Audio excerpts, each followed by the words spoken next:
os queridos corações que nos acompanham por este canal, rogando a Jesus que a todos nos abençoe e nos envolva na sua paz hoje e sempre.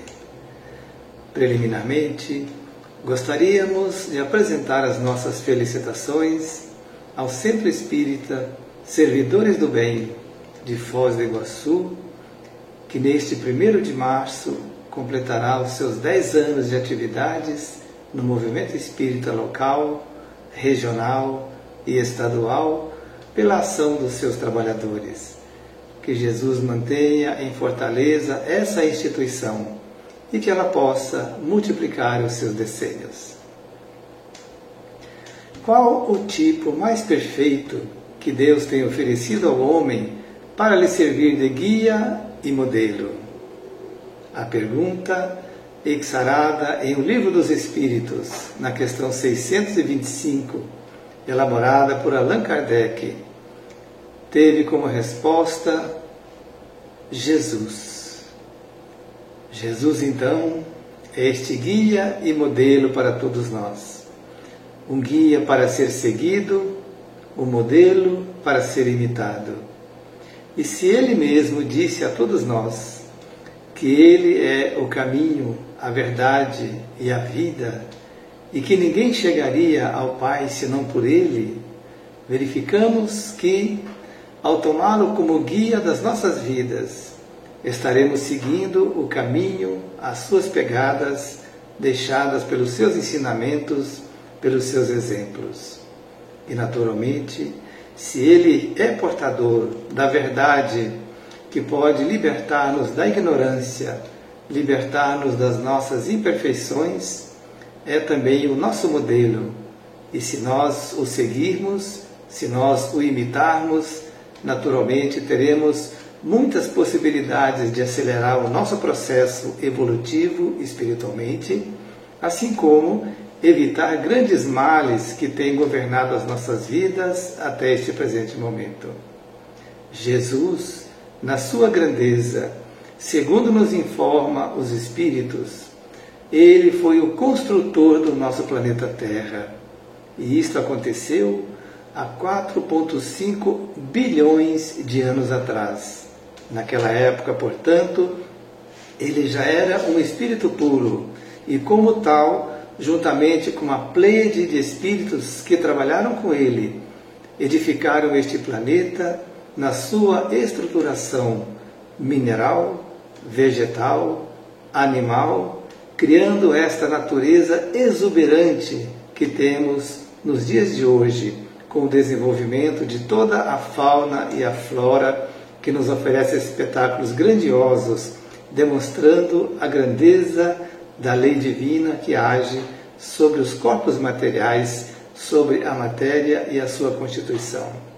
Então, meus irmãos, Jesus conduziu esse processo de elaboração do princípio espiritual através dos milênios para chegar à formação do corpo humano, a fim de que aqui pudessem encarnar espíritos para entrarem em processos de experiências educativas e desenvolverem-se até atingir a perfeição no futuro que aguarda todos nós.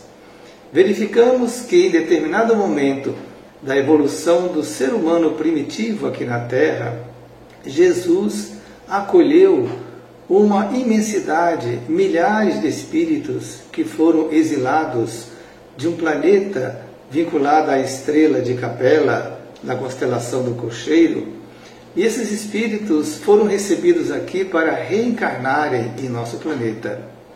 Através deste processo e deste acolhimento amoroso que Jesus fez a esses espíritos, eles puderam viver as suas experiências renovadoras aqui na Terra, desenvolvendo o seu lado moral, a sua elevação espiritual, ao mesmo tempo que entregaram a sua inteligência para socorrer e produzir o progresso do homem primitivo que já existia aqui na Terra.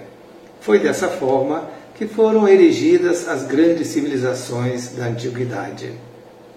Posteriormente, Jesus enviou vários emissários antes dele e depois dele ao nosso planeta, para prosseguir o socorro a todos os espíritos que aqui estavam habitando esta terra, estivessem eles encarnados ou desencarnados. Moisés foi o grande profeta que trouxe os 10 mandamentos, e através desse código divino nós aprendemos a venerar o nosso Deus único, a respeitá-lo, a tê-lo como o Criador misericordioso que zela por todos nós. Aprendemos com este código também a preservar o nosso momento, o nosso descanso, para podermos refletir, meditar, estudar, educar-nos, a fim de que prossigamos a nossa caminhada, desenvolvendo a nossa inteligência e os nossos sentimentos também no convívio da família. Outro mandamento maior desta lei: respeitar pai e mãe. Vemos que os demais mandamentos são códigos que foram colocados para organizar a vida das pessoas, comprometendo cada um de nós com o próximo. E assim os 10 mandamentos, que já estão conosco há cerca de 3.400 anos, devem ser estudados, analisados e praticados efetivamente. Não o fazemos ainda naturalmente, mas já os conhecemos e temos possibilidade de realizar a prática. Jesus veio então, no seu grandioso amor, posteriormente, pessoalmente ao nosso planeta, para trazer-nos a sua lei de amor. E ninguém melhor que ele pôde demonstrar a todos nós a excelência das leis divinas, cantadas nos versos gloriosos das bem-aventuranças que ele nos legou, onde ninguém é excluído do consolo divino, do socorro divino. Desta maneira, Jesus tudo disse. Porém, como nós não tínhamos na época as possibilidades próprias para compreender tudo o que ele havia ensinado, ele enviou posteriormente, conforme havia prometido, e consta no Evangelho de João, no capítulo 14, ele enviaria o Consolador. E o Consolador chegou ao planeta a 18 de abril de 1857, com o lançamento do Livro dos Espíritos, inaugurando a Era do Espírito Imortal. Jesus já houvera demonstrado para todos nós a imortalidade, quando, após a sua crucificação, ressuscitando, voltou à companhia dos amigos, dos apóstolos, para continuar as suas orientações. Agora, a doutrina espírita vem trazer ao mundo as recordações de tudo aquilo que Jesus ensinou, as explicações mais claras a respeito de tudo aquilo que ele nos deixou, e ampliando os conhecimentos, tirando agora aquela cortina, aquele véu que encobre a nossa dimensão física da dimensão espiritual. Hoje sabemos da vida espiritual, sabemos da imortalidade, sabemos das reencarnações no processo evolutivo de toda a humanidade. Sabemos com clareza a paternidade divina, a sua justiça e a forma como ele conduz toda a sua lei, favorecendo-nos a todos para o nosso progresso espiritual. Então, meus irmãos, Jesus é este grandioso Espírito, e dentro deste processo do seu amor por todos nós que habitamos aqui, pela grandiosidade dele como pastor deste grande rebanho de ovelhas que todos somos, todos nós, ele adotou, logo após o pós-guerra, a partir de 1950 mais ou menos, quando tínhamos na Terra cerca de 2 bilhões de habitantes, Jesus então, numa planificação naturalmente de acordo com os processos de reeducação da humanidade, promoveu reencarnações em massa a partir daquele momento. E a cada 12 ou 15 anos, mais ou menos, a população da Terra cresceu cerca de 1 bilhão de habitantes, chegando hoje a este número que nós temos de cerca de 8 bilhões de habitantes. Esses espíritos que foram colocados aqui na Terra, uma grande parte deles foram retirados de regiões inferiores do plano espiritual da própria Terra, trazidos ao processo reencarnatório para, através deste contato com a civilização, deste contato com a população que já vinha reencarnando adquirirem conhecimentos, cultura, civilidade, valores morais, a fim de que pudessem também retomar o seu processo de evolução espiritual, de aprendizagem para a vida. Naturalmente, este aumento populacional foi um grande desafio para todos os governantes do mundo todo. Mas Jesus, ao mesmo tempo em que nos colocou esse grande desafio desse aumento populacional, enviou também a ciência, a tecnologia, os recursos próprios para que tivéssemos os meios de sustentar e dar assistência a toda essa população. Então nós estamos vivendo, nesse instante, um momento muito especial do nosso processo evolutivo na Terra. Uma transição do planeta de provas e expiações para um planeta de regeneração, com reflexos muito profundos nas mudanças culturais, na forma de pensar, mas especialmente numa busca que as pessoas estão realizando para encontrar a si mesmas, para buscar a sua espiritualidade, porque já chegamos à conclusão de que o materialismo, ele não conduz o indivíduo por caminhos de esperança e sustentação de um objetivo nobre para as suas vidas. E nós temos momentos graves que acontecem em relação ao exercício do livre-arbítrio nosso, através da produção de guerra, da criação de arsenais de armas, tudo isso em prejuízo do nosso progresso espiritual. Mas Jesus está atento a tudo isso. E chega-nos, de repente, a pandemia. Este vírus mortal que está assolando todo o nosso planeta, provocando reações muito distintas. Se por um lado nós temos pessoas que de alguma forma se apresentam apavoradas, com medo, temos aquelas pessoas que estão indiferentes, outras estão temerosas em relação a si e a seus familiares, mas muitos corações se levantaram para a solidariedade e estão trabalhando para apoiar as vítimas desta pandemia. É um mecanismo de revisão, de alguma forma, dos nossos valores frente a um inimigo comum, porque a pandemia não deixa ninguém à parte em relação ao seu contágio e aos efeitos que possa produzir. Verificamos então que todos somos chamados a adotar uma posição definitiva frente a este inimigo e frente às situações que nós estamos enfrentando.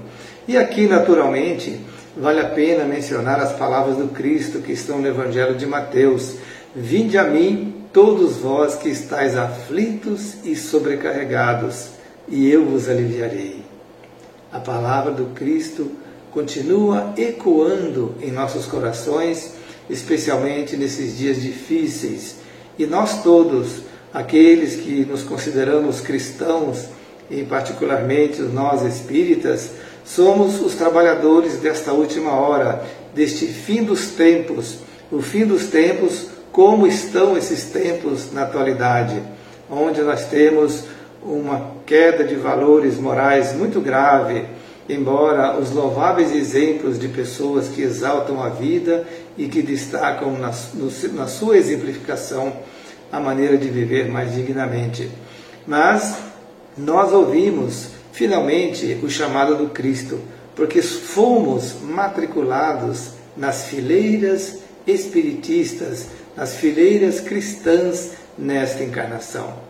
Quanto tempo o Cristo já não nos convidava para trabalhar com Ele, para vivermos a sua mensagem? Muitos séculos se passaram. De repente, podemos concluir que finalmente parece que nos cansamos de viver em sofrimento. Parece que nos cansamos de ser governados pelo nosso egoísmo, de deixarmos o nosso ego orientar as nossas emoções, conduzindo-nos a paixões dissolventes. Este é o momento de revisão de valores. E aqui trazemos, como nos diz o Evangelho segundo o Espiritismo, trazemos a lembrança de Sócrates: conhece-te a ti mesmo.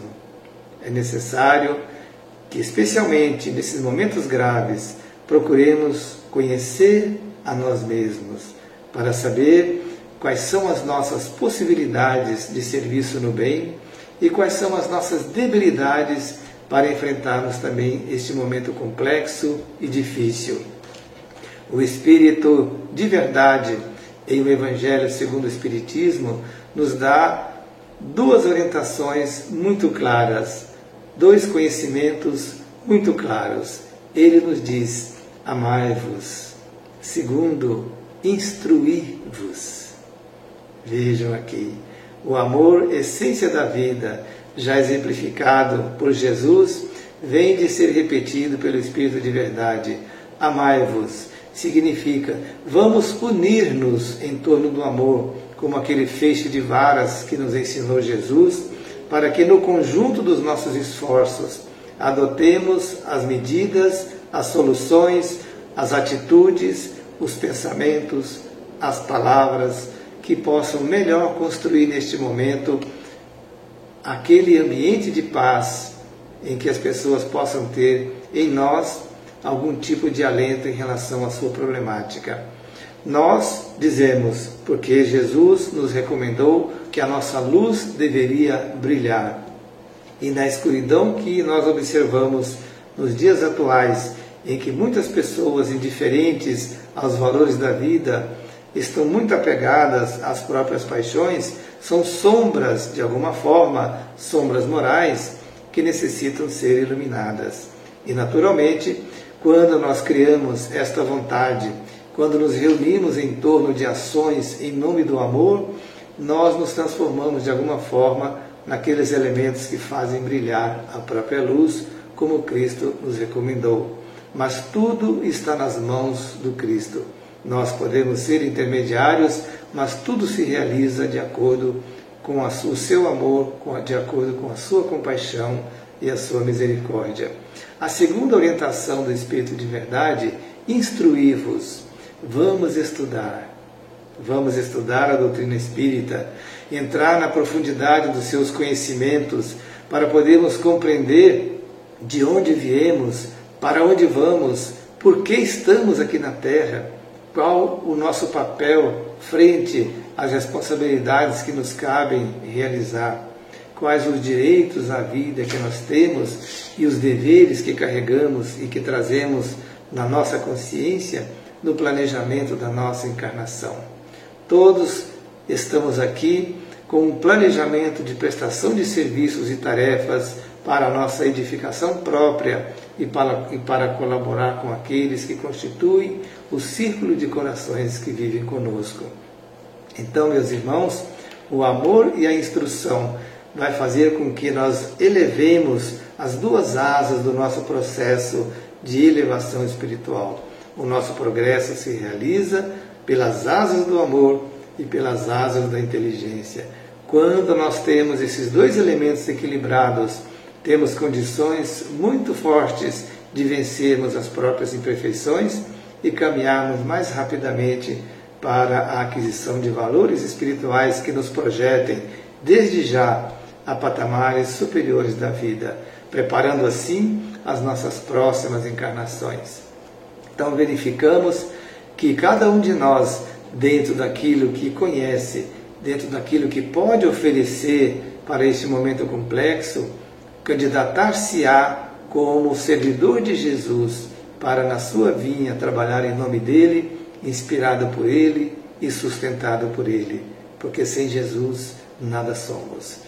Vemos então, meus queridos irmãos, que ao abraçarmos a bandeira da doutrina espírita de que fora da caridade não há salvação, assumimos um compromisso muito grave, porque aquele que muito conhece deverá também corresponder em atitudes àquilo que já aprendeu em relação às verdades ensinadas por Jesus e agora com as amplificações que nos trazem a doutrina espírita.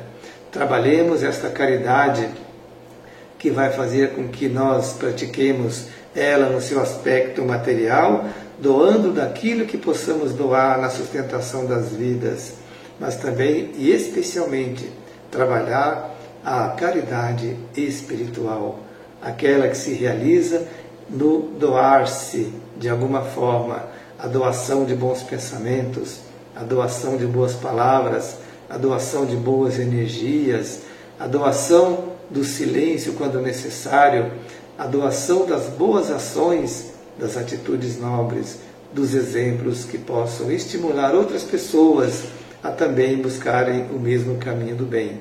Então verificamos que, embora pequeninos como somos, embora parcos de recursos muitas vezes, mas podemos ser muito úteis a Jesus se soubermos buscar nele o amparo e a sustentação para as nossas atividades e realizações nobres na vida.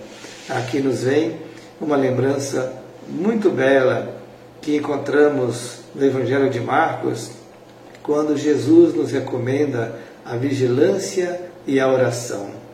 Porque a oração é a sustentação nossa para tudo aquilo que nós buscamos na edificação do Cristo interior nosso, de resguardar a presença divina em nossa intimidade.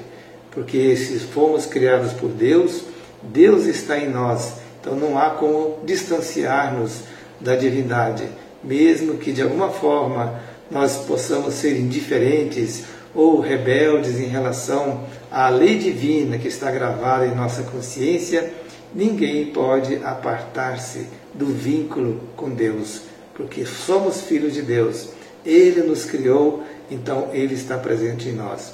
O que acontece nos dias presentes é que, em razão das nossas imperfeições, estamos naquela caminhada de retorno à casa do Pai. Mas o Pai está sempre conosco. Então Jesus, ao recomendar-nos orai e vigiai, o apóstolo Marcos, no seu Evangelho, no capítulo 13, 33, ele acrescentou uma palavrinha mais, que embelezou ainda mais a orientação do Cristo. Ele disse: olhai, vigiai e orai. Um verbo a mais. Esse verbo olhar é manter-nos atentos ao que está à nossa volta. Muitas coisas acontecem no dia a dia da nossa vida, as pessoas se movimentando, as almas nos seus conflitos, na sua vida, nas suas buscas, mas se nós não olhamos o que está à nossa volta, e aí essa volta em torno de nós é daquelas pessoas que estão mais próximas e depois aquelas que estão mais distantes, para que nós, nessa observação, possamos identificar corações que estejam em sofrimento. Por exemplo, no seio da família. Muitas vezes há sofrimentos silenciosos, há dores que não se manifestam em corações amigos nossos, que passam desapercebidos. Então, olhar em torno de nós, prestar atenção nas outras pessoas, ouvir o que as pessoas falam e falar aquilo que é necessário também, naturalmente. Olhar, ficar atento. E a partir desta observação do nosso entorno, nós vamos exercer a nossa atividade de vigilância. Vigiar aquilo que nos interessa para a nossa própria sustentação da vida. Porque a nossa casa mental, ela deve ser preservada das invasões nocivas ao nosso processo de aprendizagem e educação espiritual. O mundo está cheio de convites para as paixões mais animalizadas, para o crime. O mundo está cheio de convites para diversas atividades que nos desequilibram os espíritos. Mas, se estamos vigilantes, nós vamos verificar que podemos impedir que este elemento negativo penetre a nossa intimidade. E a vigilância, especialmente, ela está muito vinculada aos nossos pensamentos. Porque, como seres imortais, como espíritos, nós somos o que pensamos. A nossa vida real é a nossa vida mental. Então, a vigilância mental é um dos primeiros elementos na proteção da nossa integridade interior. Nós, naturalmente, dentro dos preceitos próprios, temos muita segurança em relação a tudo que temos no mundo. Nós protegemos a nossa casa da invasão de pessoas que queiram, de alguma forma, subtrair bens nossos, colocamos grades nas janelas, colocamos travas nas portas, colocamos alarmes, câmeras de vigilância para proteger aquilo que nós temos e que não levaremos quando nós sairmos deste corpo e retornarmos à pátria espiritual. somos muito zelosos em relação a isso. Mas por que não ser zelosos também na vigilância da nossa casa mental? Fechar as portas da nossa mente para os ladrões da nossa paz. Fechar a porta da nossa mente para que não sejamos atacados de alguma forma por agressões que invadam a nossa alma, vida de corações que estão em desequilíbrio. É por isso que Jesus nos recomenda o uso da compaixão. Diante dos ataques que nos cheguem de fora, resguardemos a nossa intimidade na vigilância daquilo que nos interessa preservar em nós, que é a nossa paz interior. E olhemos o nosso agressor com compaixão, porque é o irmão nosso que está em desequilíbrio. Então, se eu não permito que aquela agressividade penetre no meu ser, eu fico sereno, tranquilo, confiante na vida e não vou reagir também negativamente em relação ao outro que está endereçando algo que não me corresponde. Então, a vigilância, ela vai fazer com que nós preservemos a nossa inteligência de explosões de ira, de vingança. Vamos proteger o nosso coração de emoções que possam prejudicar a estabilidade do nosso espírito e, consequentemente, com reflexos muito negativos na saúde também do nosso corpo. Então, se olhar é importante, se vigiar é mais importante ainda, a oração toma um cenário de expressão magnífica dentro de cada um de nós. Porque é através da oração que nós vamos vincular-nos com as forças divinas para levar até Deus, nosso Pai, através do Cristo, naturalmente, que é o Senhor das nossas vidas, levar a Ele, a Deus, a nossa gratidão pela vida, louvar a grandeza do nosso Pai, que nos sustenta todos os dias na grandiosidade de tudo que nós temos, de tudo que nós somos. E, naturalmente, ao elevarmos os pensamentos em oração para louvar a Deus, vamos também lembrar-nos de agradecer diariamente a Deus por tudo que Ele faz por nós. Vamos, então, dentro da nossa pequenez, exercitar também os nossos pedidos em relação às nossas necessidades reais, daquilo que precisamos para sustentar a nossa existência física e manter a sustentação da nossa vida espiritual também, sem dúvida. E a oração, então, será aquele elemento que nos vinculará a Deus para levar até Ele as nossas rogativas, a nossa gratidão e o louvor pela sua misericórdia. Mas também trará de volta aqueles elementos que vão suavizar as aflições que carregamos, que vão nos trazer o consolo necessário para um momento difícil, que vão sublimar as nossas vidas por este vínculo que vamos manter com Deus, com Jesus, com o mundo espiritual superior, já que cada um de nós tem o nosso guia espiritual que nos acompanha nesta experiência reencarnatória. Manter a nossa mente em níveis de vibração mais elevadas através da oração significa manter sintonia com esse guia espiritual, o denominado anjo da guarda, de tal forma que ele poderá acessar a nossa mente para estimular-nos de alguma forma, para sustentar-nos nos momentos complexos, para inspirar-nos ideias que possam nos socorrer em momentos que temos problemas graves que estamos nós enfrentando. Então, meus irmãos, o momento é complexo.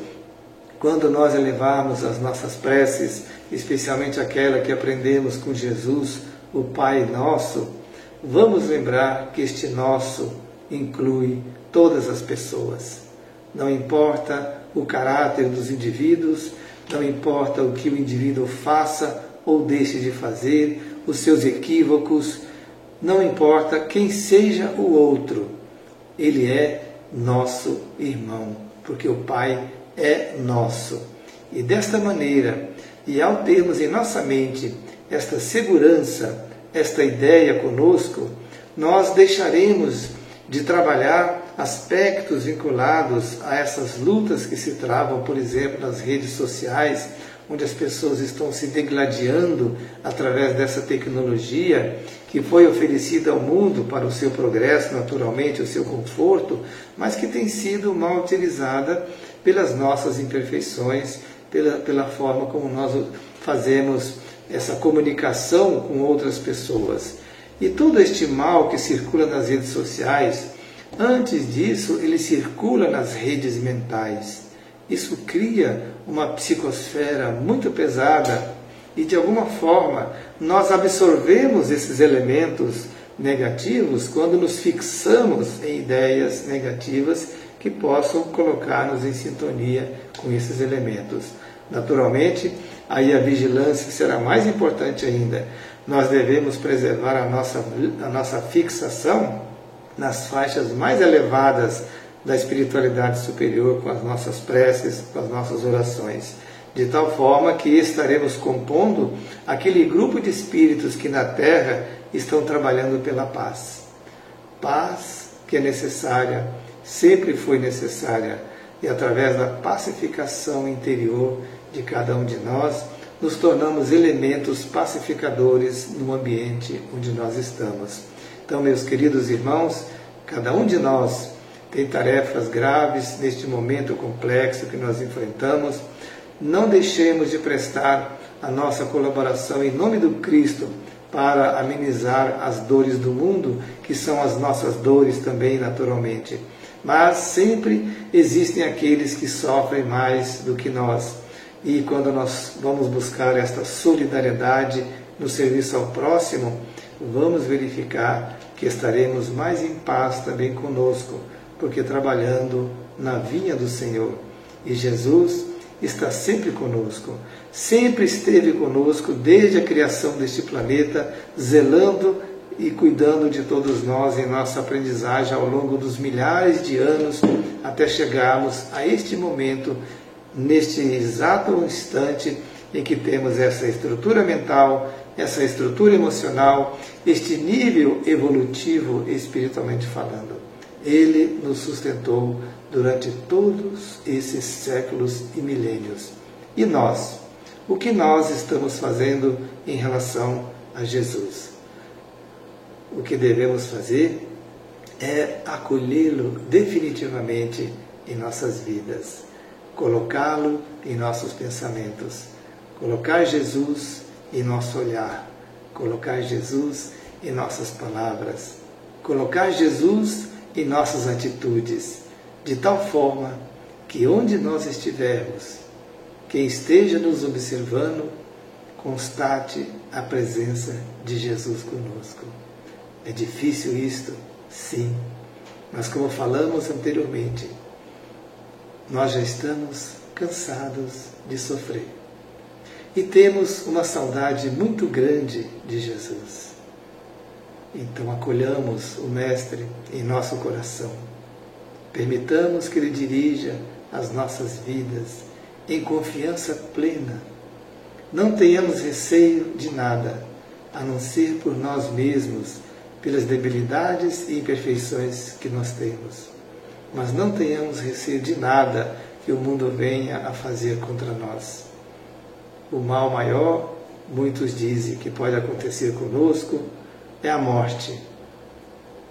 Todos temem a morte do corpo, mas é o corpo que morre, o espírito permanece. Por que temer a morte se ela é apenas uma passagem desta vida transitória material para a vida verdadeira, que é a vida espiritual? Estaremos voltando para casa. E aqueles que permanecerem aqui no planeta, logo mais adiante, estarão conosco, juntos, nos lares espirituais que nos recebem nesta vida verdadeira. Então, por isso, não temos o que temer. A morte não existe, a enfermidade, e aí está assolando todo o planeta, muitos corações em sofrimento. Precisamos sim cuidar da vida, dar esperança, colocar as palavras que possam amenizar as dores e não deixar que a morte nos atinja nos sentimentos. Estejamos firmes para manter vida em nós e vida em abundância, como disse o Cristo. E através desta visão da vida, desta visão otimista da vida, estaremos preparados para, com Jesus, fazer a nossa parte. Que Ele possa sustentar cada um de nós nessas tarefas dignas, a fim de que possamos vencer a nós mesmos e caminhar pelo mundo em nome do Cristo, amando e servindo em todas as condições. Muita paz a todos, muito obrigado pela sua atenção.